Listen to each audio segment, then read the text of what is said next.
Chapter 1 The Spice Islands. The Spice of Life. History can be changed by many things. A battle, an election, an earthquake, or even a rainstorm can alter the course of events. But would you have ever thought that peppercorns and cinnamon sticks would lead to one of history's great developments? Because it can easily be argued that the United States exists today because medieval Europeans liked spicy food. Supermarkets today stock all sorts of spices that can be used to season or add flavor to different foods. In medieval Europe, however, people relied on spices not only to flavor their food, but also as a way to preserve it. Without refrigerators or other cold storage, medieval Europeans used spices to extend the time periods during which meats and other foods could be stored and then safely eaten before turning rotten. In the Middle Ages, spices were hard to get. Pepper, cinnamon, ginger, cloves, and other seasonings were grown in faraway Asia. Getting the spices to Europe took a lot of time and effort. Distances were great, and travel back and forth was dangerous.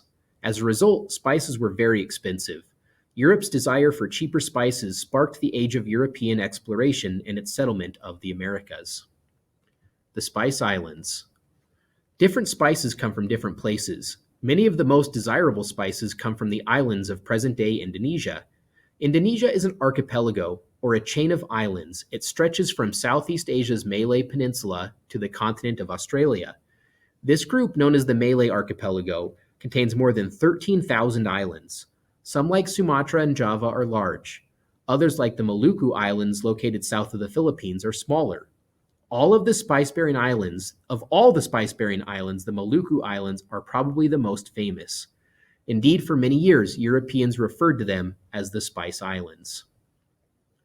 The islands of the Malay Archipelago are special. They mark a boundary between two sections of Earth's crust. The ridge formed by those sections is noted for its volcanoes and earthquake activity. It's a part of the Ring of Fire, an arc of volcanoes that surround the rim of the Pacific Ocean.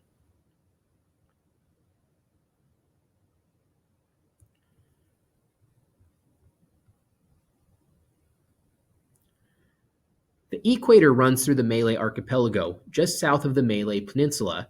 Daytime temperatures are between 70 degrees and 90 degrees Fahrenheit year-round. Rainfall can be as much as 320 inches a year on the forested mountain slopes. On the rain shadow sides, it can be less than 20 inches a year. Overall, the average annual is 80 inches. Heat, heavy rainfall, and rich soil results in exceptional spice crops. The quest for spices. You might wonder why Europeans didn't just sail over to the Spice Islands and buy their spices. It wasn't that simple. They did not yet know that the Atlantic Ocean went as far as the southern tip of Africa, nor were their ships and navigational skills suited to such long voyages. And at the time, the exact location of the Spice Islands was a closely guarded secret. During the Middle Ages, the spice trade was controlled by Arab traders. They controlled the market not only for nutmeg and cloves from the Spice Islands, but also for ginger from China and cinnamon from India. For hundreds of years, from around 1100 until 1400, the Arabs managed to keep the location of the Spice Islands a secret. They even made up stories about how dangerous it was to sail to these islands. If you had been alive then, you might have heard tales told by Arab traders of the fantastic monsters and hideous flesh-eating birds that guarded the Spice Islands. Stories like these were designed to help the Arab traders preserve their monopoly of the spice trade. How did the spice trade work? Arab traders sailed east to trading centers in India, Ceylon, now Sri Lanka, and the Spice Islands. After loading up their ships, they sailed west again. A typical trip took them around the Arabian Peninsula into the Red Sea and north to Egypt. There they sold the spices to merchants from Venice and other parts of Italy. The Arab traders made huge profits from this exchange. The Venetians did well too. They negotiated with the Arab traders to distribute spices throughout Europe. Europeans wanting to purchase spices had to deal with Venice. Once they had acquired the spices, the Venetian merchants could set whatever prices and taxes they pleased. This arrangement made Venice a very wealthy city. It also made the Venetians unpopular. Let's take a look at the paths that the Arab traders as well as the Venetian merchants would have been taking as they were able to execute this spice trade, getting the spices from the Spice Islands and then finally getting them throughout Europe with the Venetian merchants. We're going to start with the path that the Arab traders would have been taking. The Arab traders would have controlled much of this region uh, Saudi Arabia all the way into a little bit of India. And what they would have done is they would have, so again, this is the Arab traders. They would have left from Saudi Arabia in these regions, and they would have sailed to India. They would have sailed to Sri Lanka. To zoom in here for just a second.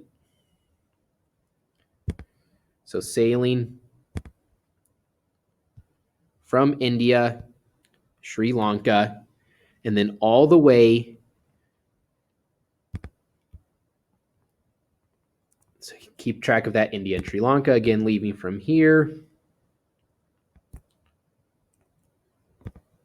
So leaving, oh my gosh, let's try this again, there we go. Leaving from there, India, Sri Lanka, and then into the Spice Islands in this area. And then once they had their spices, they could sail back. Let's make our return journey in green. Sail back.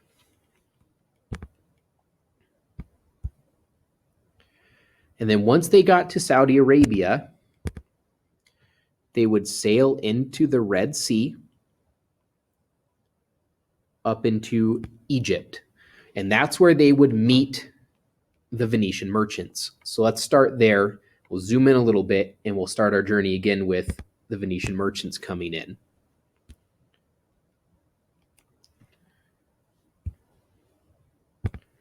So Venetian merchants would sail from Venice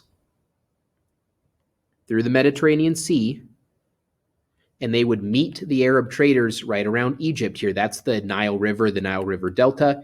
They would pick up the spices, and then they would sail back to Venice, where they could then distribute those spices to the rest of Europe. So Venice had a great fleet. They could sail the Mediterranean very easily. Much of the rest of Europe could not. That's what made them able to get the spices. And then once they had the spices from the Arab traders, they could distribute them to Europe. So hopefully this visual on Google Earth helps you out a little bit. Wealthy Europeans had become used to exotic goods from the Venetian marketplace. At the same time, they resented the high cost of doing business with the Venetian merchants. Similarly, the Venetian merchants dreamed of a time when they would not have to deal with the Arab traders, but instead be able to deal directly with merchants in the Spice Islands. The Travels of Marco Polo. Maffeo and Niccolo Polo were brothers who lived in Venice in the second half of the 13th century. The Polos were great traders and travelers. When the overland trade routes that had existed in Roman times opened up again, they set out to find the legendary markets of the East. At the time, the Mongols controlled much of Asia and part of Europe. The Mongols made the roads safe for travelers, and many adventurers were anxious to seek their fortunes. Some went to trade for silk, gems, porcelain, and tea. Others hoped to find sources of the world's most exotic spices.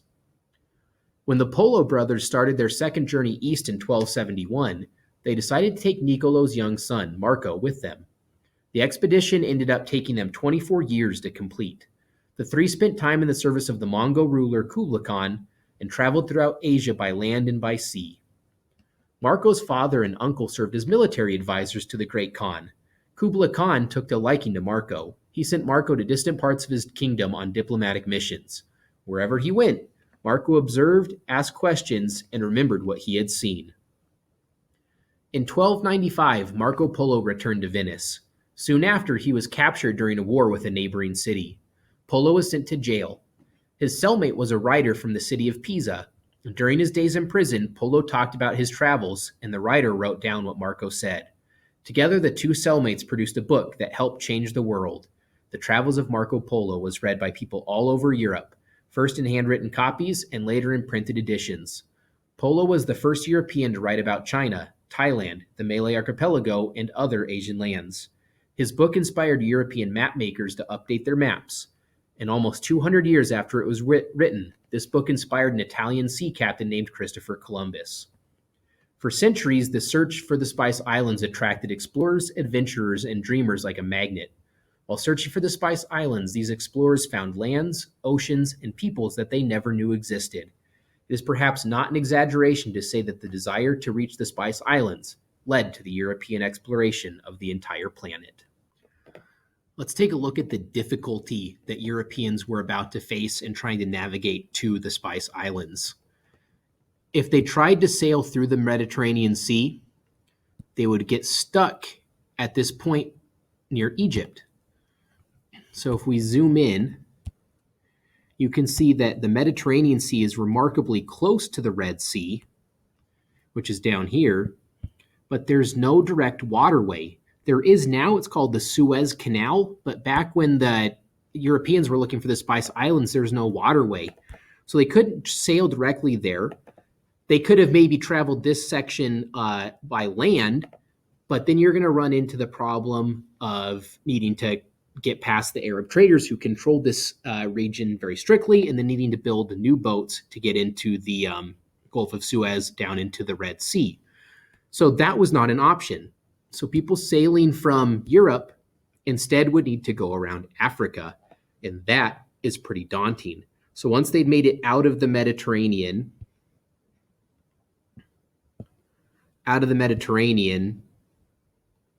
through the Straits of Gibraltar, they can get into the Atlantic Ocean, and then from there, they can sail south. And they're going to have to go around Africa, which is an enormous continent. And navigation-wise, they're not very strong, so they're going to have to stay along the coastline, and they'll just keep following the coast of Africa all the way around. And again, they're not going to want to go into open sea, so they're going to stay near the coastline until they get back to the Arabian Peninsula. And if you zoom out, you can really see just how dramatic of a difference that journey is, comparing cutting through to going all the way around. That's what Europeans were facing in trying to find the Spice Islands, until a certain explorer decided that they were going to sail west. So rather than, that explorer is Christopher Columbus, rather than going south and east around Africa, they were going to sail west into the open ocean, not knowing about North and South America.